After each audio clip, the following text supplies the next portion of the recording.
요셉은 애굽의 보디발 집의 노예로 팔려옴으로 인해서 화려한 채색 옷을 입은 사랑받는 아들에서 하루아침에 비천한 노예로 전락하고 말았습니다. 자기를 팔아넘긴 형들을 생각하면은 분노와 서글픔은 이루 말할 수 없을 것입니다. 그러나 그것은 꿈이 아니라 현실이었습니다. 요셉은 그런 현실 속에서 노예의 노릇을 해야 하는 수밖에 없는 처지가 된 겁니다. 그런데 요셉은 비록 노예로 살았지만은 무슨 일을 하든지 형통한 사람으로 보디발 집의 가정 살림을 맡은 자가 되었습니다. 요셉이 그렇게 할 수 있었던 이유는 먼저 하나님이 함께 하셨기 때문입니다. 또 한 가지는 신실한 믿음의 성품과 성실한 삶이었습니다. 4절 말씀 봅니다. 요셉이 그의 주인에게 은혜를 입어 섬김에 그가 요셉을 가정 총무로 삼고 자기 소유를 다 그의 손에 얻어가니 그랬어요. 그런데 이 말 구절 속에 섬김에 하는 말을 주목해야 합니다. 요셉은 신실한 노예로서 철저하게 주인을 섬기는 삶을 살았다는 겁니다. 그런데 애굽의 노예로서 사는 요셉의 모습에는 두 가지 특징이 나타났습니다. 하나는 스스로 자기가 노예인 것을 인정했다는 겁니다. 현실적으로 이 사실을 받아들이기가 매우 어렵다는 겁니다. 왜냐하니까 화려한 채색 옷을 입은 이 사랑받는 아들이 참말로 현실과 같은 이 꿈과 같은 일이 지금 이루어졌잖아요. 이래요. 그러니까 이 사실을 철저하게 인정한다고 하는 것이 쉬운 일이 아니지 않겠습니까? 그런데 그것을 받아들였다는 겁니다. 또 다른 하나는요, 이런 요셉에게 하나님께서 함께 하시는 역사가 여러 번 나타나서 그것을 주인이 알아차렸다는 겁니다. 창세기 39장 2절 3절 여호와께서 요셉과 함께 하심으로 그가 형통한 자가 되어 그 주인 애굽 사람의 집에 있으니 그의 주인이 여호와께서 그와 함께 하심을 보며 또 여호와께서 그의 범사에 형통하게 하심을 보았더라 그랬어요. 사실 이 두 가지는 결코 흔한 일이 아니지 않습니까? 먼저 보세요. 노예가 아니었던 요셉이 노예라고 하는 현실을 받아들이고 주인에게 충성한다고 하는 것도 흔한 일이 아니지 않겠습니까? 또 한 가지는요, 인격적인 신을 믿지 않는 애굽인들이 요셉의 행동을 보고 저 요셉에게는 하나님이 함께 하는구나 그렇게 알았다고 하는 것도 흔한 일이 아니지 않겠습니까? 물론 요셉도 사람이기 때문에 처음부터 노예 생활에 잘 적응하지는 못했을 것입니다. 먼저는 노예로 팔리고 난 다음 날부터요, 요셉도 사람인지라 처음에는 속으로 울기도 얼마나 많이 울었겠습니까? 젊은 나이에 낯선 땅에 팔려와 한평생 노예로 살아야 하는 자신의 기구한 운명에 대해서 낙심도 하고 자기를 팔아버린 형들에 대한 분노도 있지 않았겠습니까? 또 다른 한편으로는 요셉은요, 하나님의 약속은 반드시 이루어질 것이며 반드시 이루어진다는 것에 대한 확신을 가졌다는 거예요. 자, 이것이 신앙의 온전한 신앙인입니다. 현실을 우리가 부정하면 안 돼요. 현실을 그대로 인정하고 받아들이고요. 나의 삶이 어떤 형편과 처지와 상황에 있더라도 내가 몸이 건강하든지 연약하든지 내가 가난하든지 내가 넉넉하게 살지 못하더라도 어떤 형편을 현실을 그대로 받아들이는 것이 중요하다 이 말입니다. 그리고 하나님께서 분명히 함께 하실 것이라고 대한 확신의 말씀, 이 말씀은 약속된 하나님의 말씀 아닙니까? 그러니까 약속된 하나님의 말씀은 반드시 이루어지고야 만다고 하는 확신을 가졌다는 겁니다. 이와 같이 노예 노릇하는 상황과 이러한 순간에도 요셉은요, 하나님과 주인 앞에서 신실한 성품과 섬기는 삶을 살았던 겁니다.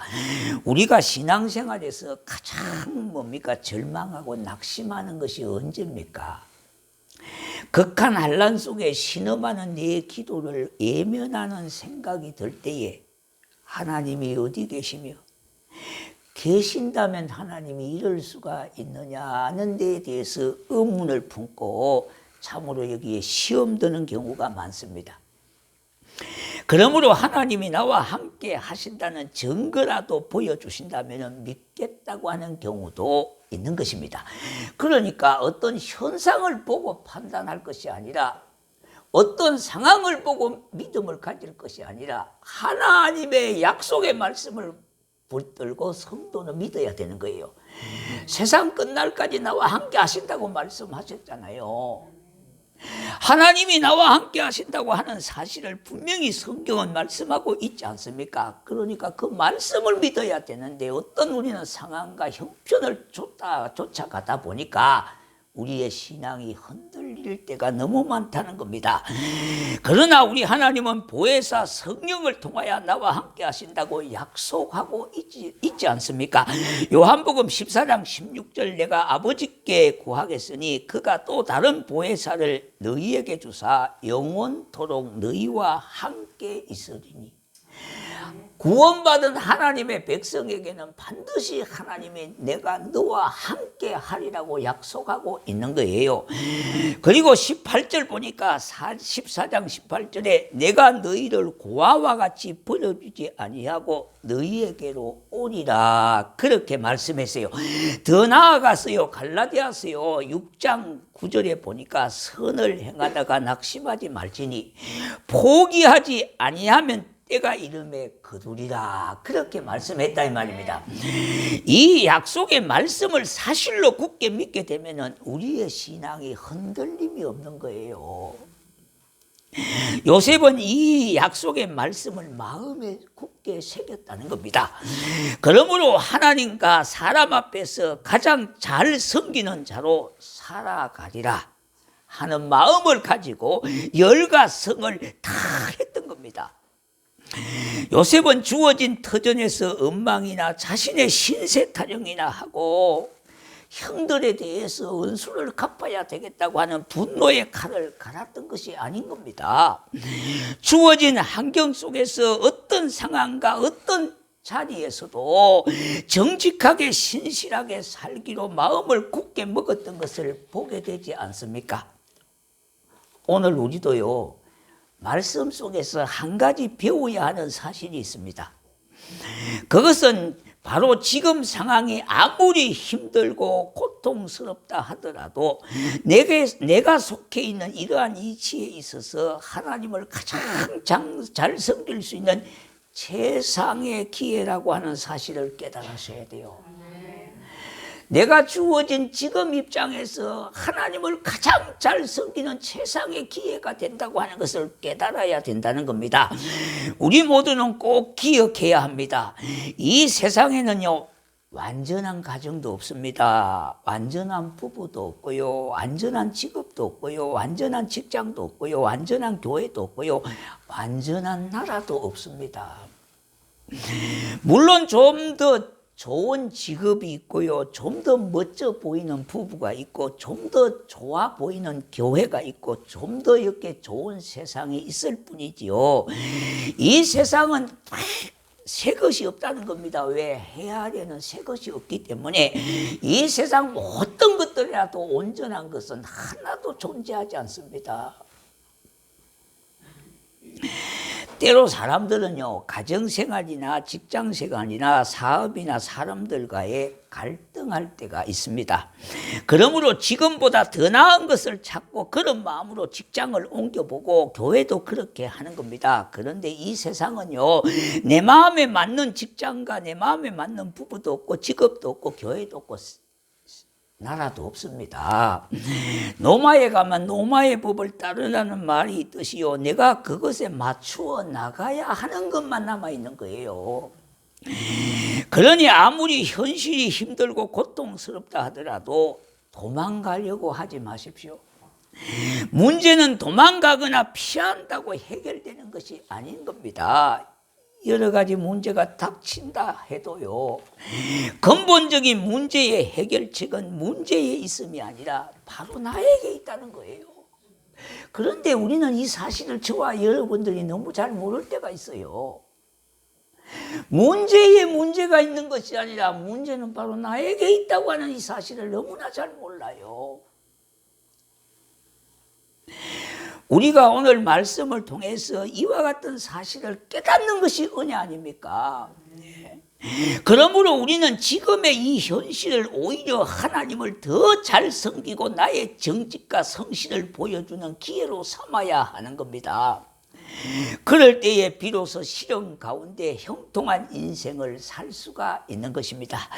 요셉은 눈물과 같은 시련의 터널 속에서도 그의 삶을 하나님 앞에 드리는 것으로 결단했어요. 그러므로 자기의 비참한 삶을 더 이상 한탄하거나 낙심하지 아니했고 그 어려운 상황을 낭비하지 아니했던 겁니다. 오히려 그 상황을 최선의 기회로 선용하기 시작했습니다. 이것이 바로 하나님이 자기에게 바라는 것이요, 자기를 향한 하나님의 기쁘신 뜻이라고 생각했던 겁니다. 그렇게 할 때에 하나님께서 자기에게 힘을 주시고 승리를 주시고 영광을 주실 것이라고 확신했던 겁니다. 그러므로 요셉은 그에게 처한 환경도 신분도 별로 영향을 받지 않았어요. 노예라면 어떻고 하나님을 섬기는 일에 전혀 지장을 받지 않았다는 겁니다.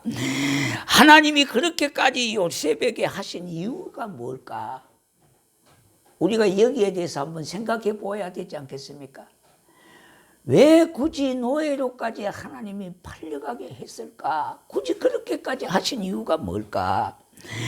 그러한 환경을 통해서 요셉을 요셉되게 하시고자 하는 하나님의 훈련의 과정으로 시련과 역경을 허락했다고 하는 사실이에요. 우리가 내 자신이 잘못해서 우리가 시험을 당하는 경우도 있지만은 우리가 신앙인들에게 대다수의 시험은요, 우리를 훈련하시는 훈련 과정 중에 시련과 역경을 통해서 우리를 훈련하신다는 거예요. 그렇게 할 때에 정말로 하나님이 하나님의 되심을 믿게 되고 요셉이 요셉되게 되어진 것도 이런 훈련과 과정 속의 시련과 역경을 통해서 믿음이 다져지게 되어졌고요, 정말로 살아계신 하나님을 경험하게 되어졌다는 겁니다. 우리가 신앙생활을 하면은요, 너무 포피적으로 그냥 이론적으로 이제 생각에 먹을 때가 많잖아요. 그래서 하나님의 살아계심, 임재하심을 경험하게 되어졌고요, 하나님의 섭리와 뜻 가운데 인도하심을 받게 되어졌다는 겁니다.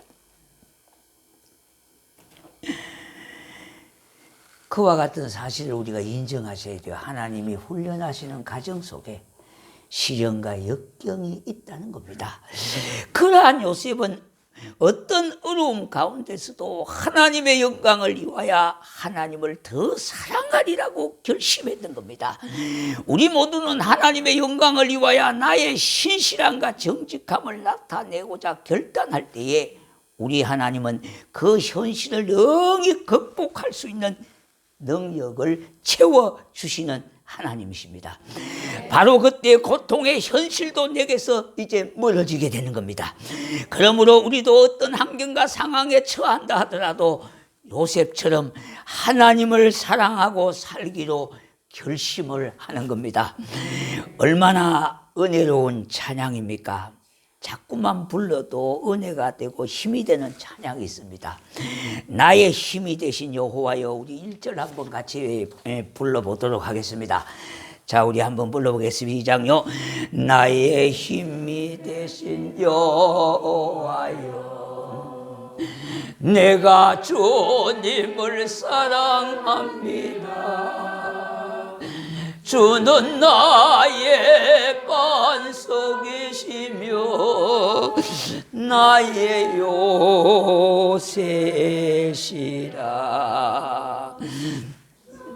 나 건지시는 나의 주 나의 하나님, 나의 피할 바이시요 나의 방패시라. 아멘. 예, 같이 하겠습니다. 우리가 시편 18편 1절에 있듯이요, 나의 힘이 되신 여호와여, 내가 주님을 사랑합니다. 주님 사랑하는 마음으로 보디발 장군을 잘 섬긴 겁니다. 우리가 신앙생활 할 때 주님 사랑하는 마음으로 주님을 섬기는 것이고 교회를 섬기는 것이고요, 다 주님 사랑하는 마음으로 하시는 거예요. 요셉이 하나님을 사랑하기로 더더욱 결심하고 그 사랑하는 마음으로 주인을 섬겼다는 겁니다.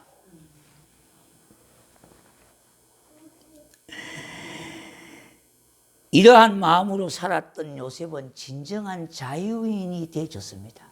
비록 자기는 노예로 매이는 삶을 살고 있지만 그 심령은 자유함을 누리게 되어진 거예요.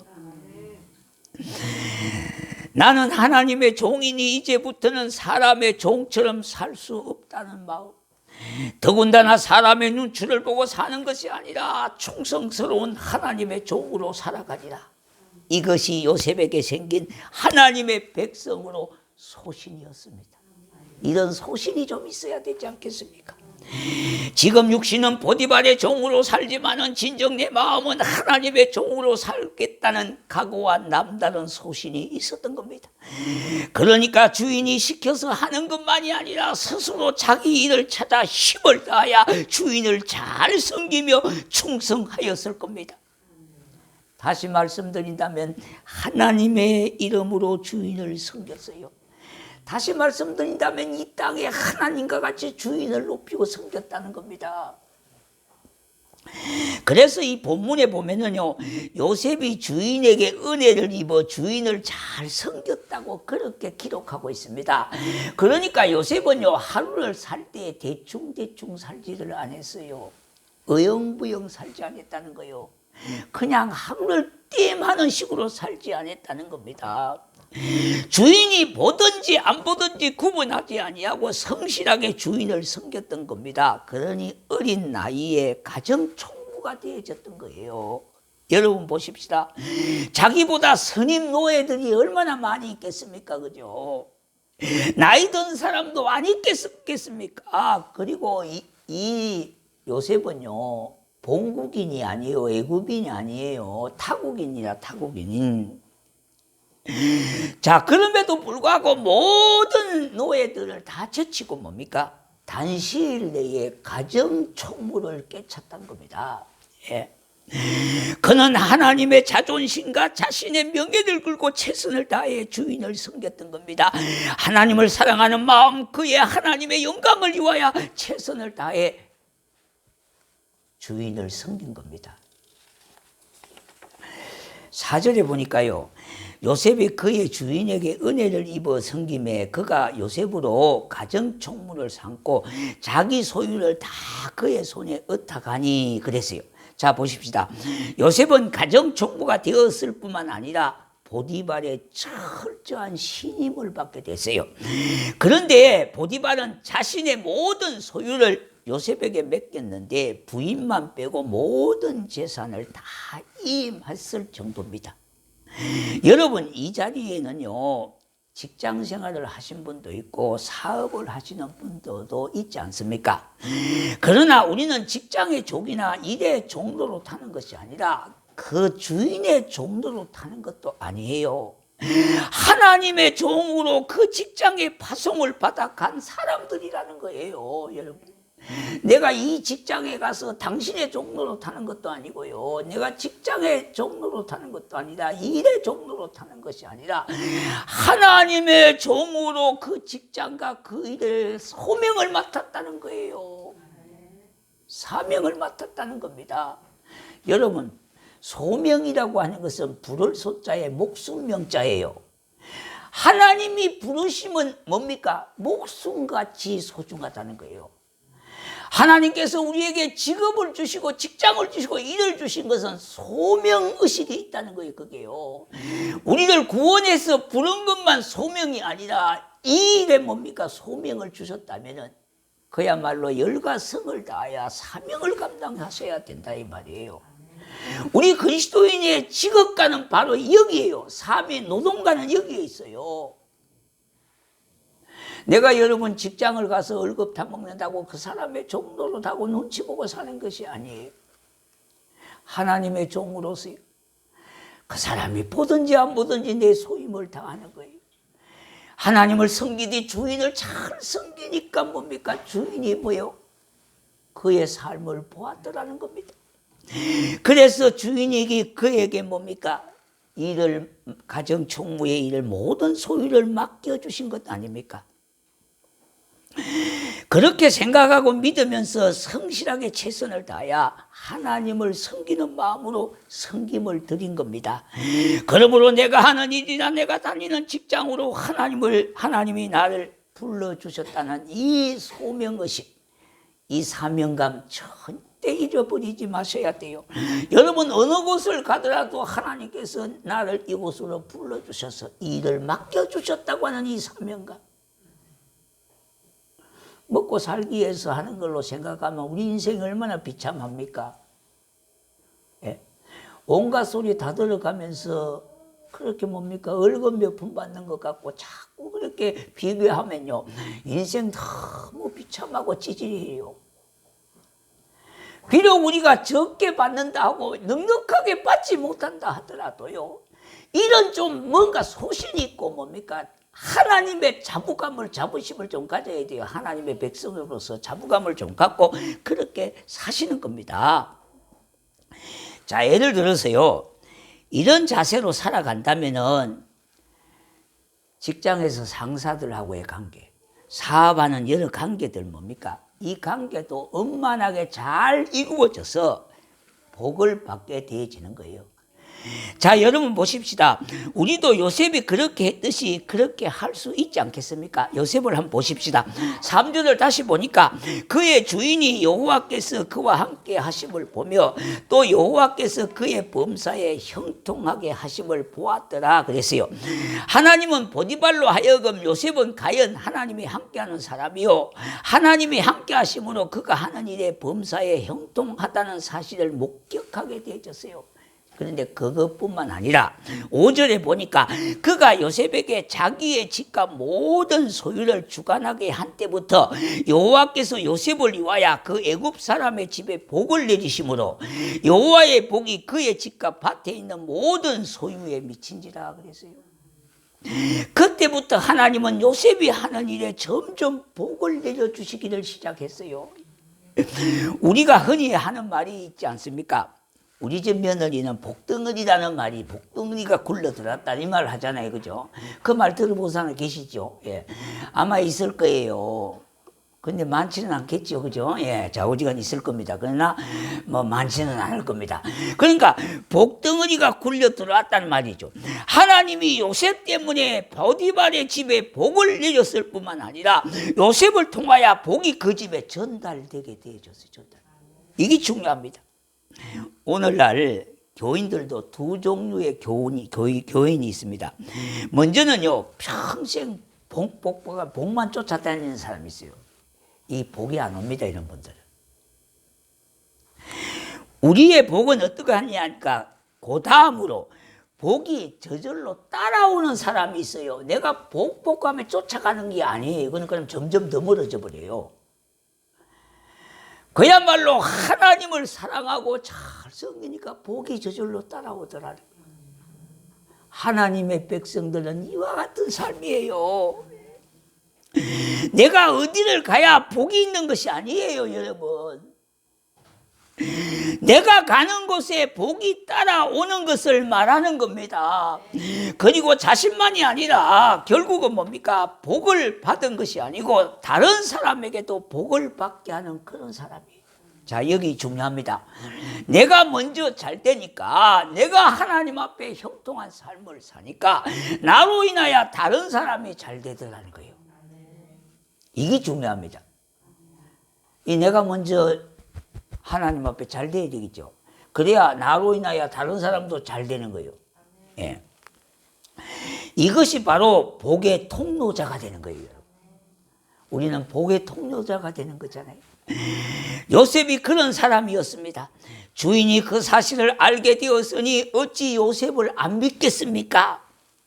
오늘 우리도 이렇게 살 수 없을까? 이 좀 고민을 해보는 겁니다. 우리도 낮엔 해처럼 밤엔 달처럼 살 수 없을까? 우리도 이렇게 요셉과 같이 거의 비슷하게라도 좀 살 수 없을까? 여러분, 이런 고민을 좀 해보셔야 되는 겁니다. 요셉과 같이 똑같이 되지는 못한다 하더라도 그 비슷하게는 좀 될 수 있도록 그런 고민, 그런 마음의 어떤 소원을 좀 가져봐야 되지 않겠습니까? 주어진 우리의 현실 속에서 하나님을 더 잘 섬기고 더 사랑하고 더 신실하게 살아가면은요, 우리도 이래 복의 전달자가 될 수가 있습니다. 오늘 우리도 요셉 같은 승리의 삶을 살아야 하겠습니다. 그래서 세상 사람들이 우리에게 이렇게 물어오도록 해야 합니다. 누구 예수를 믿으니, 당신은 예수를 믿으니 그렇게 하는 일이 잘 되시죠? 잘 되시나요? 이렇게 물으면은 그때 대답을 어떻게 해야 되겠습니까? 예, 하나님이 함께 해주셔서 모든 것이 하나님의 은혜지요. 저는 주어진 태전에서 최선을 다했는데 우리 하나님이 복을 주셨습니다. 이런 성도라면 이렇게 되어야 되는, 이런 고백 속에서 하나님은 영광을 받으시는 겁니다. 우리 모두는 이러한 신앙을 가지고 현실을 형통의 기회로 삼아 살아가는 복된 성도가 되시기를 주의 이름으로 축복합니다.